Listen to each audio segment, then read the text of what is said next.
एक बार गौतम बुद्ध अपने भिक्षुओं के साथ एक वृक्ष के नीचे बैठे विश्राम कर रहे थे। उस वृक्ष की छांव में बुद्ध अपने भिक्षुओं की जिज्ञासा दूर कर रहे थे। बुद्ध के सभी भिक्षु एक एक करके उनसे प्रश्न पूछ रहे थे और गौतम बुद्ध उनके प्रश्नों के उत्तर दे रहे थे। बुद्ध के उन भिक्षुओं में कुछ भिक्षु ऐसे भी थे जो कुछ समय पहले ही संघ से जुड़े हुए थे, जिसके कारण अभी उनके भीतर वह समझ पैदा नहीं हुई थी जो गौतम बुद्ध के प्रवचनों को समझ सके। गर्मियों का समय था, सूरज अपने चरम पर था और चारों तरफ धूप ही धूप थी। लेकिन उस वृक्ष के कारण गौतम बुद्ध और उनके सभी भिक्षु आराम से छाव में बैठे हुए थे। इतने में ही गौतम बुद्ध के एक भिक्षु की नजर एक बूढ़े व्यक्ति पर पड़ती है जो उस वृक्ष के पास से ही गुजर रहा था। वह भिक्षु उस बूढ़े व्यक्ति को देखकर अचानक से हंसने लगता है। उस बूढ़े व्यक्ति की उम्र बहुत ज्यादा हो गई थी, जिसके कारण उसकी कमर मुड़ गई थी। उस बूढ़े व्यक्ति के हाथ में एक डंडा था, जिसका सहारा लेकर वह बूढ़ा व्यक्ति अपनी मंजिल तक पहुंचने का प्रयास कर रहा था। उस बूढ़े व्यक्ति का शरीर केवल हड्डियों का ढांचा मात्र था। अपने भिक्षु को हंसते हुए देख बुद्ध उनसे कहते हैं कि मेरे प्रिय भिक्षुओं, कृपा कर हंसो मत, क्योंकि जिस व्यक्ति को देखकर तुम अभी हंस रहे हो वह कोई साधारण व्यक्ति नहीं है, बल्कि वह व्यक्ति इसी क्षण तुम्हारे जीवन को रूपांतरित करने की क्षमता रखता है। जो आज तक मैं तुम्हें सिखा नहीं पाया, वो यह बूढ़ा व्यक्ति तुम्हें सिखा रहा है। इसके द्वारा दी गई सीख को बेकार न करो।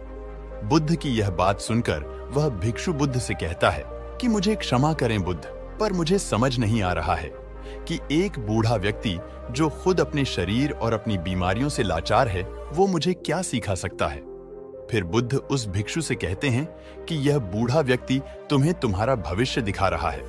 जिस बुढ़ापे को और लाचारी को देखकर तुम अभी हंस रहे हो, वो बुढ़ापा और लाचारी तुम्हारे जीवन में भी आने वाली है। वह बूढ़ा व्यक्ति तुमसे कह रहा है कि अभी समय है, इस स्वस्थ शरीर का अच्छे कर्म करने के लिए उपयोग करो। अगर तुम्हारा ये स्वस्थ शरीर तुम्हारे हाथ से निकल गया तो फिर से वापस नहीं आएगा। और अभी तुम्हारा ये शरीर सही से काम कर रहा है, जैसे कि तुम्हारे हाथ, पैर, आंख, कान और ये सभी चीजें सही से काम कर रही है। क्या यह कोई छोटी बात है और क्या तुम इसे मामूली सी बात समझ रहे हो? यह घटना कोई साधारण घटना नहीं थी जो अभी तुम्हारे साथ घटी, और यह घटना तुम्हारे जीवन को बदलने की क्षमता रखती है।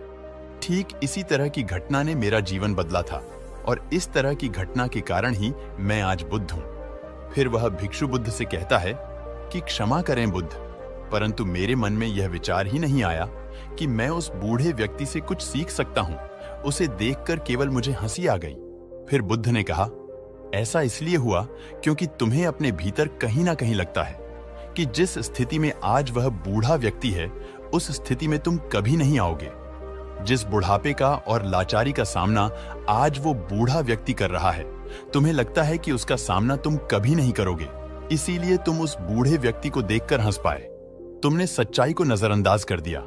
अगर तुम सच्चाई को देख लेते तो चाहकर भी अपनी आंखों के आंसुओं को नहीं रोक पाते, परंतु तुमने सत्य को अनदेखा कर दिया और तुम बहुत बड़ी संभावना से चूक गए। बुद्ध की यह बात सुन वह भिक्षु बुद्ध से क्षमा मांगता है और यह निश्चय करता है कि वह अपने स्वास्थ्य का उपयोग अपने अहंकार को बढ़ाने में नहीं, बल्कि परम सत्य को पाने में करेगा।